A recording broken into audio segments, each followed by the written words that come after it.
sangue deles, ok? Nos últimos dias. Então eles falam, Senhor, até quando? E o Senhor diz assim, só mais um pouquinho. Tá chegando a queda da grande Babilônia. Tá chegando a minha volta. Tá chegando o tempo do juízo sobre aqueles que mataram os santos, os profetas e as testemunhas de Jesus dos últimos dias. Percebem o que está acontecendo? A coisa está realmente se cumprindo em todos os aspectos proféticos. O livro de Apocalipse ele vai se mesclando em acontecimentos. João não está tendo uma visão linear. João não está tendo uma visão em constante evolução. Não, ele vai e vem com as visões que o anjo está mostrando e tudo está acontecendo nos últimos dias. Tudo está acontecendo nesse tempo, principalmente a partir da grande tribulação, ok? Dos últimos 3 anos e meio. É disso que a gente está falando, ok? Os 3,5 primeiros anos, né? São aparentemente de paz. As coisas estão tomando um rumo de paz aparente. Agora, a partir desses 3 anos e meio, desses primeiros, aí sim a gente começa a ver esses juízos acontecendo e todos aqueles selos e taças e trombetas vão acontecendo e as coisas vão começando a acelerar aparentemente na nossa frente, e inclusive a queda da grande Babilônia. Então eu imagino que, pensa, no meio de um monte de acontecimento, dos juízos de Deus, ainda vem mais essa queda da grande Babilônia, que pode ser que aconteça justamente quando Deus envia granizo sobre a terra. Lembra, gente? Das taças sendo derramadas e as destruições acontecendo e aquele mar de pessoas morrendo. Lembram disso? Se vocês precisarem, voltem um pouquinho às aulas para vocês entenderem. Olha o desfecho do que está acontecendo aqui nesse momento. A grande Babilônia, esse sistema religioso, essa cidade de muita ostentação, ela está caindo, ela está sendo destruída. Isso está acontecendo na terra, gente. Assim como aconteceu com Sodoma e Gomorra, a grande Babilônia do final dos tempos, que nós vamos saber quem é ela, nós vamos ver diante dos nossos olhos essa terra será arruinada pelos próprios reis que outrora estavam sendo subjugados por ela. É isso que é a melhor parte. Né? O povo de Deus não está trabalhando em favor de destruir a grande Babilônia, não. Nós estamos aproveitando esse tempo de muita destruição para avançar com o evangelho. Jesus ainda não voltou, aqui ele está voltando, ok? Vamos lá, versículo 20, então eles estão celebrando, né? Celebrem o que se deu com ela aos céus. Celebrem, ó santos, apóstolos e profetas. Deus a julgou, retribuindo-lhe o que ela fez a vocês. Por isso que eu levei vocês para Apocalipse 6:9. Então, todos aqueles que pedem para Deus julgar, né, a sua causa, nesse momento está sendo julgado já a grande Babilônia. Versículo 21. Então, um anjo poderoso levantou uma pedra do tamanho de uma grande pedra de moinho, lançou-a ao mar e disse: com igual violência será lançada por terra a grande cidade de Babilônia, para nunca mais ser encontrada, nunca mais se ouvirá em seu meio o som dos arpistas, dos músicos, dos flautistas e dos tocadores de trombeta, nunca mais se achará dentro de seus muros artífice algum de qualquer profissão, nunca mais se ouvirá em seu meio o ruído das pedras de moinho, nunca mais brilhará dentro dos seus muros a luz da candeia, nunca mais se ouvirá ali a voz do noivo e da noiva. Seus mercadores eram os grandes do mundo. Todas as nações foram seduzidas por suas feitiçarias. Nela foi encontrado sangue de profetas e de santos, e todos os que foram assassinados na terra.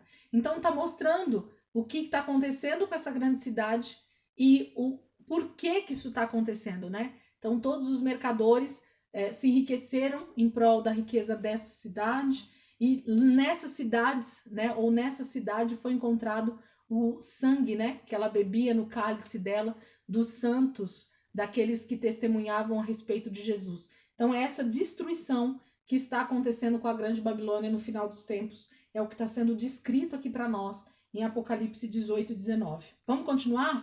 Agora fala desse grande cântico, né, de celebração por essa queda, e aí depois no finalzinho da volta para esse pisar do lagar de Deus, que a gente já falou um pouquinho. Capítulo 19. Depois disso, ouvi nos céus algo semelhante à voz de uma grande multidão que exclamava: Aleluia! A salvação, a glória e o poder pertencem ao nosso Deus, pois verdadeiros e justos são os seus juízos. Ele condenou a grande prostituta que corrompia a terra com a sua prostituição. Ele cobrou dela o sangue dos seus servos. Gente, essa grande prostituta corrompia toda a terra com a sua prostituição. Vamos interpretar? Entendam o texto, por favor. Como é que essa grande prostituta corrompe as pessoas da terra com a sua prostituição? Qual é a prostituição dessa grande prostituta? Ela adora deuses falsos, ela tem essa idolatria a deuses falsos que não são o Senhor que é adorado, ok? Então, ela corrompe toda a terra, dizendo que a adoração a esses deuses ou a esse Deus que ela adora é que é o Deus verdadeiro. Então, ela está corrompendo toda a terra com a sua prostituição. Ó, eu levo outras pessoas a se prostituir como eu. Se Deus está dizendo que prostituição é adoração a outros deuses, porque eu estou tendo relação íntima com esse Deus, então eu estou sendo corrompido por essa grande prostituta. Ela está me ensinando, por isso que ele é a mãe das prostitutas, né? Porque ela ensina para as pessoas da terra qual é a verdadeira adoração no prisma dela, tá, gente? Ela ensina qual é a adoração que deve ser feita. E a adoração que ela ensina e o Deus que ela serve não é o Deus Todo-Poderoso. Então ela corrompe toda a terra com as suas prostituições. Do mesmo jeito que ela se prostitui, ela leva todo o resto da terra a se prostituir com ela. Estão entendendo? Tão simples e tão poderoso. Por isso que eu amo, a palavra tá se abrindo para nós cada dia mais, né? Versículo 3. E mais uma vez a multidão exclamou: Aleluia! A fumaça que dela vem sobe para todos sempre. Os 24 anciãos e os 4 seres viventes prostraram-se e adoraram a Deus, que estava sentado no trono, e exclamaram: Amém, aleluia. Então veio do trono uma voz conclamando: Louvem o nosso Deus, todos vocês, seus servos, vocês que o temem, tanto os pequenos como grandes. Então ouvi algo semelhante ao som de uma grande multidão, como o estrondo de muitas águas, e fortes trovões que bradava: Aleluia, pois reina o Senhor, o nosso Deus, o Todo-Poderoso. É como se Jesus já tivesse vindo, né, nas nuvens. Então ele já está sentado, como nós lemos semana passada, ele está sentado sobre o Monte Sião, e ele vai começar agora a reinar sobre toda a terra, porque ele venceu agora sobre todos, né? Sobre tudo. Então o Senhor reina. Então percebe que o céu está agora falando, né? É como se tudo tivesse aberto diante de nós nesse momento, e os 4 seres viventes estão adorando, e as pessoas, né, os santos que então ressuscitaram nesse momento também estão adorando e dizendo que o Senhor agora reina. Para mim, a volta de Jesus é eminente aqui. Jesus voltou, assim como nós já lemos alguns versículos ali atrás, que ele pisa a ira do lagar de Deus, nós vamos ver aqui de novo, Jesus voltou nesse momento. Por isso que está tendo toda essa voz de alegria, de júbilo, de celebração aqui nesse momento no capítulo 19. Por quê? Porque Jesus voltou nas nuvens. A última trombeta tocou, o último selo foi aberta, a última taça foi derramada e Jesus voltou. Aí ele diz no versículo 7: Regozijemo-nos, vamos alegrar-nos e dar-lhe glória, pois chegou a hora do casamento do Cordeiro e a sua noiva já se aprontou. Para vestir-se foi-lhe dado linho fino, brilhante e puro. O linho fino são os atos justos dos santos. Queridos, todos aqueles que perseveraram e venceram até o fim, esses vão começar a receber agora a sua recompensa. Jesus voltou e agora todas aquelas recompensas que as 7 igrejas foi prometido para elas, se elas perseverassem até o fim, todos os santos, Israel, que agora já reconheceu que Jesus é o Messias, e ela clamou junto com o Espírito. Nós vamos ver semana que vem. O Espírito e a noiva dizem: vem, né? Maranata. Então, tanto Israel quanto a igreja se preparou como? Perseverando, não se dobrando ao sistema da grande Babilônia, não adorando outros deuses, mesmo diante da morte, não temeram o testemunho de Jesus, perseveraram buscando a santificação, como? Ajudando o corpo de Cristo a avançar, a crescer, pregando o evangelho do reino, falando das boas novas, fazendo tudo que a gente já viu até agora. Por quê? Porque a noiva agora ela tá pronta para o casamento, o versículo tá falando. E como que ela se vestiu? Qual que é a roupa que essa noiva tá vestida? De linho fino. E o que são essas vestes? O que é essa veste, né? O que é o linho fino aqui no Apocalipse para nós? Os atos justos dos santos, ok? Então toda justiça que nós fizemos na terra em vida, nós vamos então agora estar vestidos com essas vestes dos atos de justiça. Aqui eu já falei um pouco lá atrás sobre esses atos de justiça, nós lemos um pouco sobre esse versículo que está aqui e dá aula aqui, dá uma aula inteira só sobre essa questão desses atos de justiça dos santos, ok? Então, se num outro momento a gente falar um pouco sobre isso, vocês vão entender um pouquinho mais. Mas dá muita coisa aqui para falar. Mas a noiva agora está vestida. E tem mais. Existe uma noiva vestida agora para o casamento com o cordeiro, que está vindo nas nuvens. E olha o versículo 9.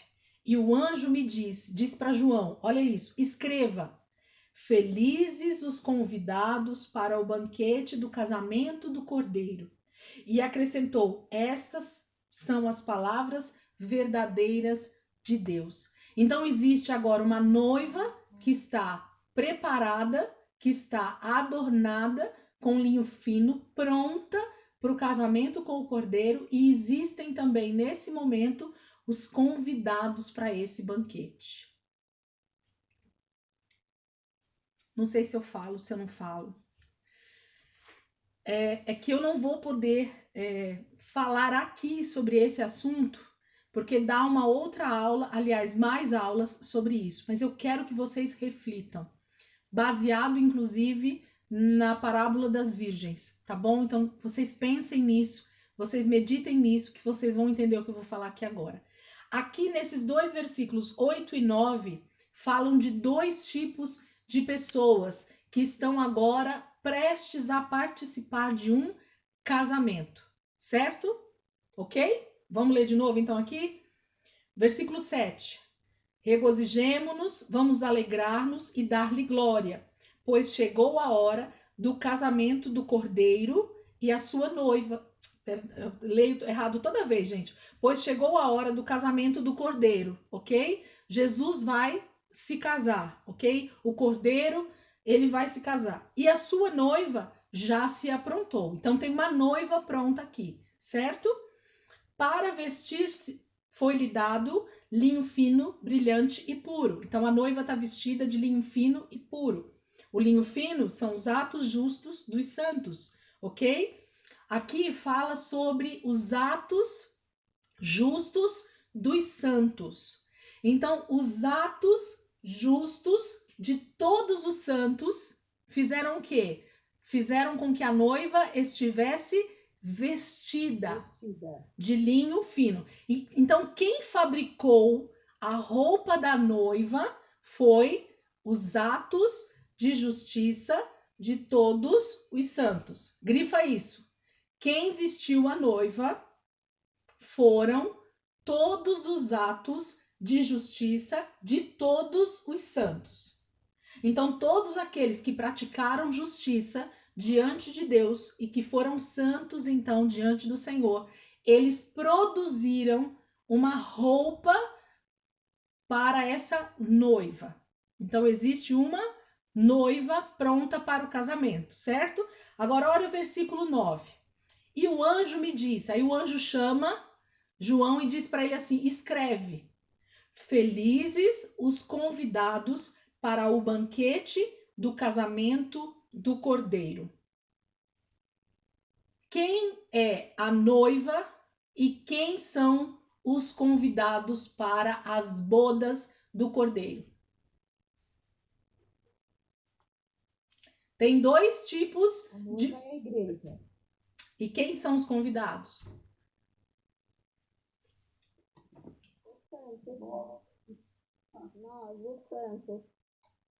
Ué, mas a Débora falou que a igreja é a noiva. Noiva é Israel. Nós somos convidados. Obrigada, Miguel. Miguel anda estudando um pouquinho aí, ouvindo uns rabinos falar. É por isso que eu falei que é polêmico, tá bom? Então, assim, eu quero que vocês orem, meditem, vão para a palavra. Eu, Elisângela, já entendi. Quem me viu postando esses dias atrás, o chamado irrevogável. É o chamado que Deus tem a Israel. Israel é a noiva. É a noiva que Deus quis casar desde o Sinai. E ela não quis. Se der tempo, eu vou ler com vocês Ezequiel 16. Vocês vão ver isso, que negócio maravilhoso. Senão depois vocês leem junto lá, mas eu queria ler aqui junto com vocês. Então, Israel é a noiva. Vão de novo para a parábola das 10 virgens e vocês vão ver que a noiva não está ali naquela parábola. E se a igreja são as virgens, ok? Cadê a noiva? Existem as virgens prudentes e as virgens loucas, certo? E isso está falando da igreja. Então, as virgens prudentes é as que vão entrar para o casamento, certo?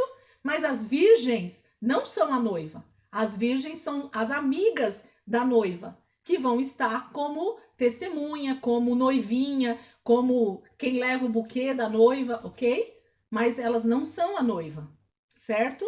Então, fica aqui uma reflexão no final das contas aqui para nós, no estudo sobre escatologia, tá bom? Se precisar, a gente entra mais nesse assunto, mas não é o assunto para esse momento. Vamos continuar? Então, aqui nós temos dois personagens que aparecem na volta de Jesus. A primeira é a noiva, que já se aprontou. E como é que a noiva se vestiu, então? Como é que ela conseguiu estar vestida, pronta para o casamento? Porque todos os santos, desde a queda de Adão e Eva, todos aqueles que praticaram a justiça, foram tecendo o vestido de Israel. Porque a palavra diz que no final dos tempos, Israel vai ter ciúmes da igreja. Como assim, Elisângela? Israel vai olhar para a igreja e perceber o quanto a igreja realmente adora o Deus verdadeiro, professa a fé delas. A Débora coçou a cabeça, a Aninha fez assim, agora eu não entendi nada. Ai, Jesus, me ajuda, gente, me ajuda, me ajuda. Nós vamos chegar lá. O Senhor fala que nós vamos chegar na estatura do varão perfeito, ok? Meditando na palavra, estudando a palavra, a gente vai chegar lá. Então, a noiva é Israel e os convidados aqui que o anjo diz para João escrever, que são felizes, são a igreja que foi então arrebatada nesse momento. Aqueles que realmente perseveraram até o fim e que vão participar das bodas do Cordeiro e vão reinar com Cristo. Isso fica para semana que vem, nós vamos ver essa parte dentro do milênio, nós vamos ver tudo semana que vem, tá bom? Vamos continuar aqui, a gente já está terminando o capítulo 19 e eu quero terminar. Segurem aí mais 10 minutos. Já acabou a aula, mas eu quero terminar o capítulo 19. Versículo 10. Então caí aos seus pés para adorá-lo, mas ele me disse, João, né? Ele cai aos pés do anjo e ele disse, não faça isso, sou servo como você e como seus irmãos que se mantêm fiéis ao testemunho de Jesus. Adore a Deus, somente Deus deve ser adorado, anjo nenhum e outra coisa nenhuma, né, deve ser adorado, somente a Deus.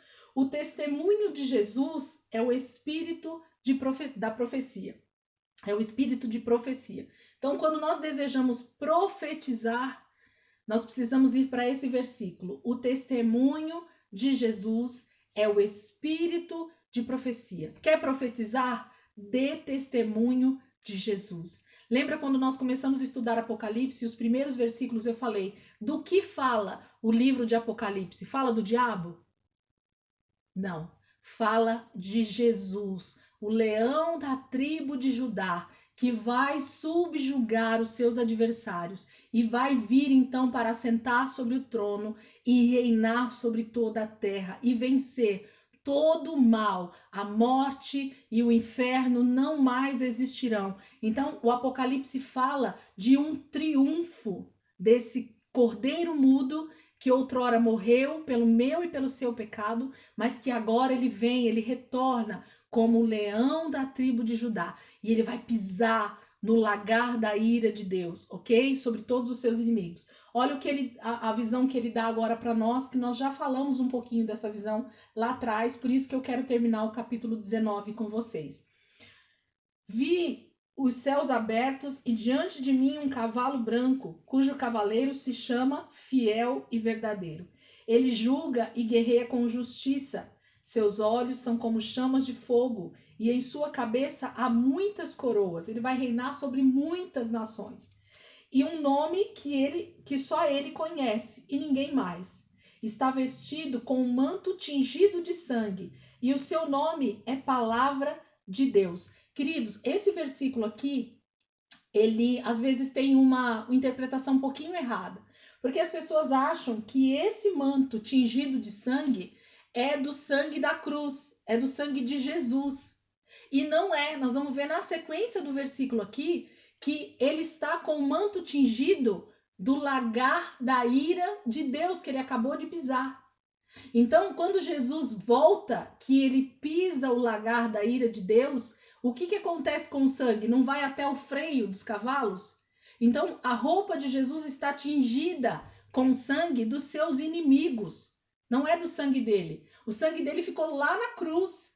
Esse sangue que a roupa dele está respingada, manchada, é justamente do juízo dele sobre os seus inimigos na terra. Ok? Então, esse manto tingido de sangue não é de Jesus lá na cruz, ok? Aqui o corpo dele já está transformado há muitos e muitos anos, ok? Não tem sangue de Jesus mais aqui, ok? Ele foi ressuscitado, então não tem mais o sangue dele descendo aqui, vertendo sobre as roupas dele. Esse manto tingido de sangue é da ira dele sobre os seus inimigos. Quando ele pisa o lagar da ira de Deus, o manto dele é tingido de sangue. Continuando o versículo 14. Os exércitos do céu o seguiam, vestidos de linho fino, branco e puro, e montados em cavalos brancos. De sua boca sai uma espada afiada, com a qual ferirá as nações. Quando fala de espada afiada, fala de palavra, gente. É o juízo de Deus que vai ser decretado. É a palavra de Jesus que vai ser decretada sobre a terra. E a terra vai ter que se dobrar, todo joelho e toda língua confessará que Jesus Cristo é o Senhor. Então, na volta de Jesus não haverá mais a misericórdia que nós conhecemos hoje da graça. Aqui é o juízo de Deus. Então, ele vai vir julgar com justiça. Então, aqui não dá tempo mais de se pregar o evangelho para a conversão. Aqui é o juízo, é a palavra de Deus. Olha, agora eu vou falar para vocês o que é que eu vou fazer com aqueles que não entenderam a palavra da cruz, para aqueles que decidiram desobedecer a minha palavra, decidiram adorar outros deuses. É isso que Deus vai fazer nesse momento. Essa é a espada afiada. Ele as governará com cetro de ferro. Ele pisa o lagar do vinho do furor da ira do Deus Todo-Poderoso. Em seu manto, em sua coxa, está escrito este nome: Rei dos Reis e Senhor dos Senhores. Então aqui não preciso nem falar nada, né? Ele é sobre todas as nações nesse momento. Ele vai governar com cetro de ferro. Então não tem mais meia palavra. É ou não é, ok? Não há mais tempo para a misericórdia no sentido de ter outra opção. Nesse momento já não mais. 17. Vi um anjo que estava em pé no sol e que clamava em alta voz a todas as aves que voavam pelo meio do céu. Agora fala justamente daquela ira, né? Daquele lagar que está sendo pisado e as aves estão sendo chamadas para aquele lugar para que elas possam comer a carne de todos os reis, de todas aquelas pessoas que vão para a guerra do Armagedon. É isso que está acontecendo aqui, ok? Venham, reúnam-se para o grande banquete de Deus, para comerem carne de reis, generais e poderosos, carne de cavalos e seus cavaleiros, carne de todos, livres e escravos, pequenos e grandes. Então vi a besta, ó, o império, os reis da terra e os seus exércitos reunidos para guerrearem contra aquele que está montado no cavalo e contra o seu exército. Mas a besta foi presa e com ela o falso profeta que havia realizado sinais milagrosos em nome dela, com os quais ele havia enganado os que receberam a marca da besta e adoraram a imagem dela. Os dois foram lançados vivos no lago de fogo que arde com enxofre. Os demais foram mortos com a espada que saía da boca daquele que está montado no cavalo, e todas as aves se fartaram com a carne deles. Semana que vem eu vou falar um pouquinho sobre esse finalzinho aqui, porque tem algumas coisinhas que eu quero falar com vocês e não vai dar para falar em 2, 3 minutos. Então nós vamos finalizar aqui, mas já vendo que essa visão aqui é a visão da volta de Cristo, e então os reinos se reúnem para guerrear contra ele, e ele vai pisar a ira, ele vai pisar o lagar da ira de Deus. Então a palavra, a espada afiada sai da sua boca e não há mais chance para os seus inimigos. Todos eles serão mortos. E duas pessoas aqui então inauguram o verdadeiro lago de fogo e enxofre, que a gente chama de inferno. Só aqui o inferno está sendo inaugurado. Até hoje, ou até esse momento, o inferno não foi inaugurado por ninguém. Nós vamos falar um pouquinho sobre isso semana que vem, tá bom? Então, vamos orar para a gente finalizar? Alguém quer fazer essa oração espontaneamente, por favor?